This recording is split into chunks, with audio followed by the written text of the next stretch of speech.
Assalamualaikum warahmatullahi wabarakatuh. Berjumpa lagi dengan saya Sumadi, dosen Institut Agama Islam Darussalam Ciamis. Pada video sebelumnya saya sudah menyampaikan tentang ilmu bebas nilai ataupun tidak bebas nilai. Baik ilmu itu bebas nilai ataupun tidak bebas nilai, sebetulnya ada hal yang mendasar tentang ilmu. Jadi dalam konteks ilmu tidak bebas nilai pun, bahwa sesungguhnya ilmu harus diarahkan pada bagaimana berpihak kepada kebenaran dan juga kejujuran. Sesungguhnya itulah nilai yang dibangun oleh ilmu pengetahuan. Oleh beberapa ilmuwan, itu yang disebut dengan ilmu bebas nilai. Tapi oleh sementara ilmuwan, sesungguhnya itu ilmu yang tidak bebas nilai, keberpihakan kepada kebenaran dan kejujuran. Nah, model-model integrasi keilmuan Islam di dunia yang akan saya bahas ini adalah bagian dari ilmu yang sesungguhnya tidak bebas nilai. Nah, bagaimana akar munculnya integrasi keilmuan Islam? Menurut Murad W.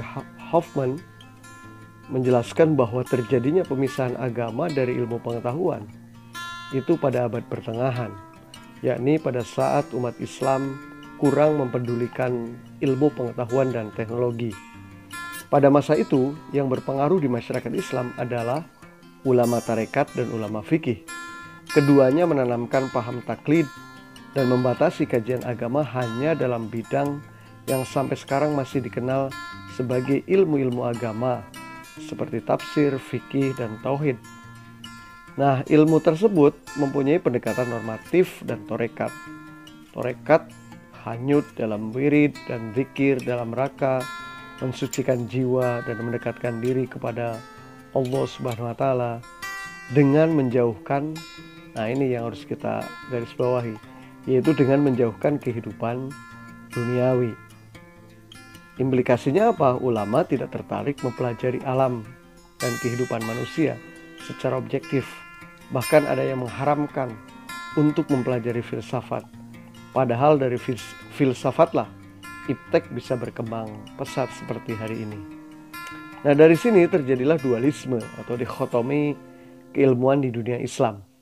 Salah satu implikasi dikotomi keilmuan terhadap kerangka filsafat keilmuan Islam adalah berkembangnya pemikiran yang mempertentangkan secara diametral antara rasio dan wahyu, serta antara ayat-ayat kauliyah dengan ayat-ayat kauniyah. Di kalangan umat Islam berkembang pemikiran bahwa wahyu adalah sumber utama ilmu, sembari mendiskriminasikan fungsi dan peran rasio sebagai sumber ilmu. Di kalangan umat Islam juga berkembang suatu kesadaran untuk menjadikan ayat-ayat kauliyah sebagai objek kajian pokok, tetapi mengabaikan ayat-ayat kauniyah yang justru menyimpan begitu banyak misteri dan mengandung hazanah keilmuan yang sangat kaya.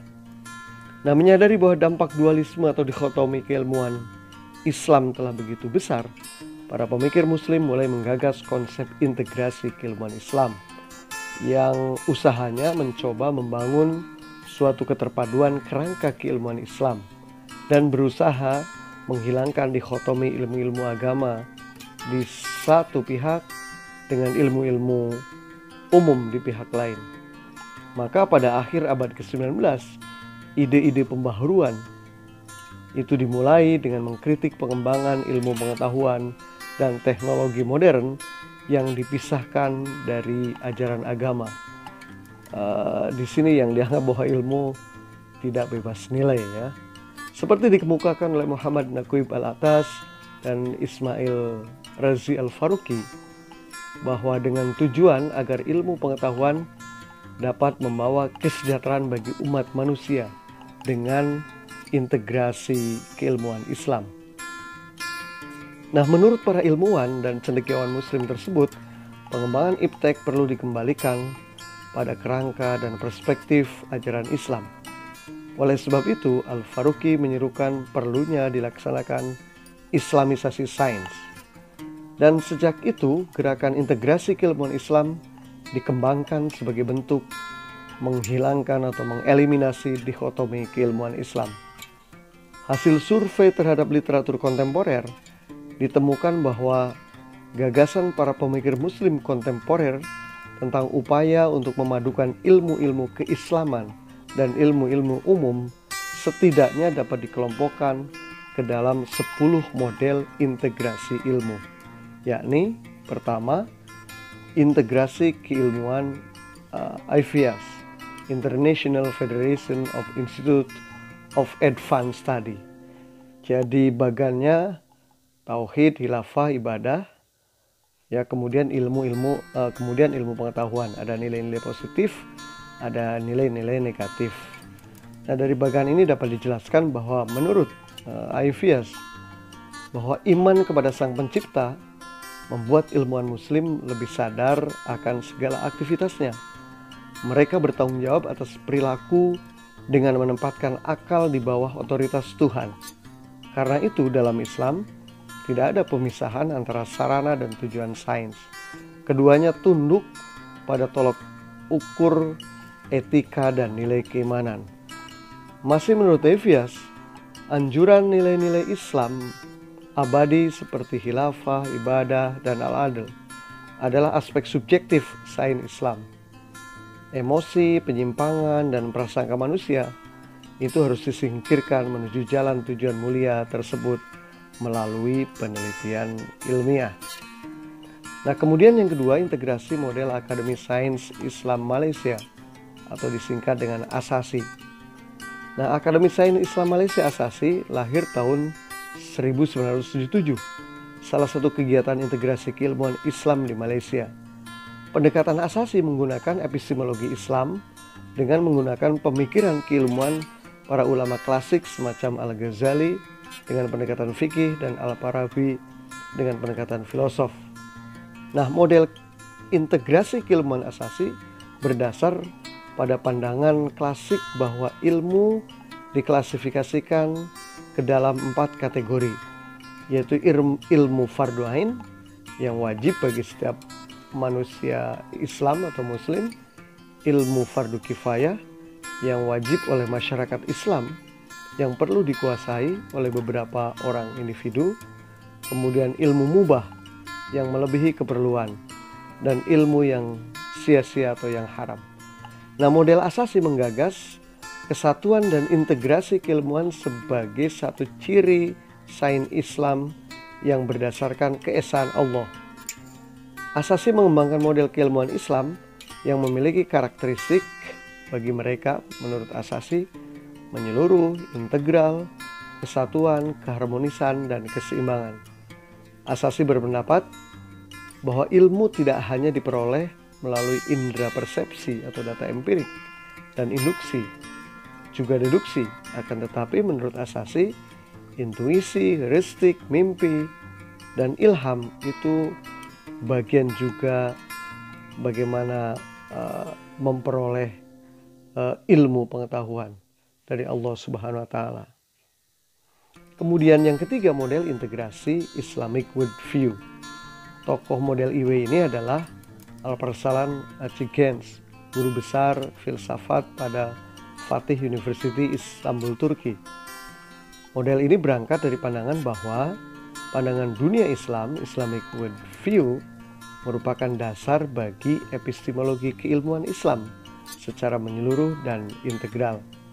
4 pandangan dunia Islam sebagai kerangka komprehensif keilmuan Islam menurut model integrasi Islamic Worldview adalah: pertama, iman sebagai dasar struktur dunia, worldview structure iman.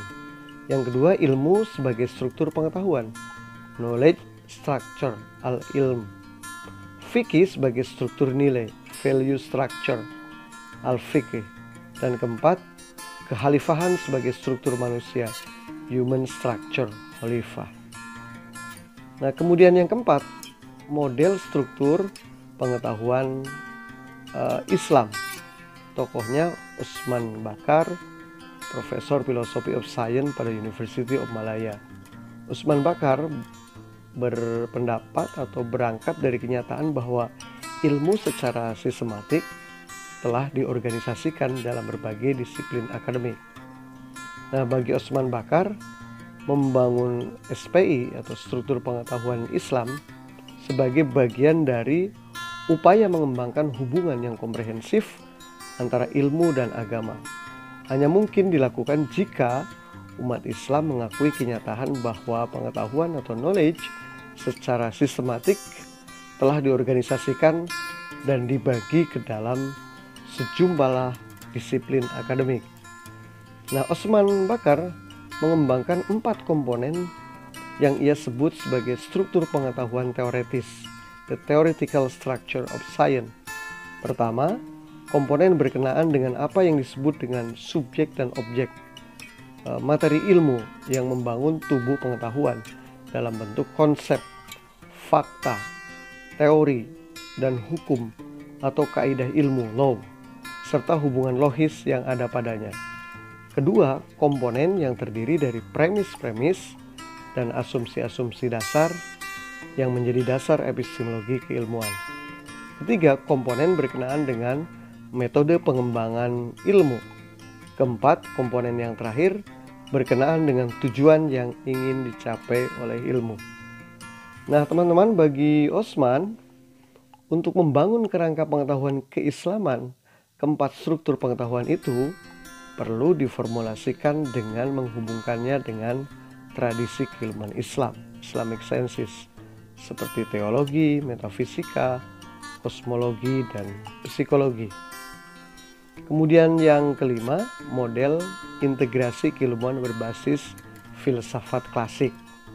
Model integrasi keilmuan berbasis filsafat klasik berusaha menggali warisan filsafat Islam klasik.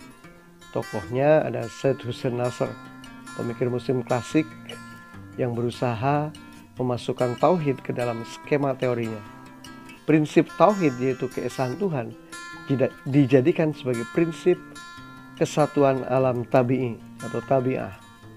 Para pendukung model ini juga yakin bahwa alam tabi'i hanyalah merupakan tanda atau ayat bagi adanya wujud dan kebenaran yang mutlak. Jadi menurut pemikiran model ini, hanya Allah lah kebenaran sebenar-benarnya, dan alam tabi'i ini hanyalah merupakan wilayah kebenaran terbawah. Bagi Said Hussein Nasr, ilmuwan Islam modern hendaklah mengimbangi dua pandangan tangzih dan tashbih. Untuk apa? Yaitu untuk mencapai tujuan integrasi keilmuan Islam. Demikian teman-teman, ini baru 5 model integrasi keilmuan.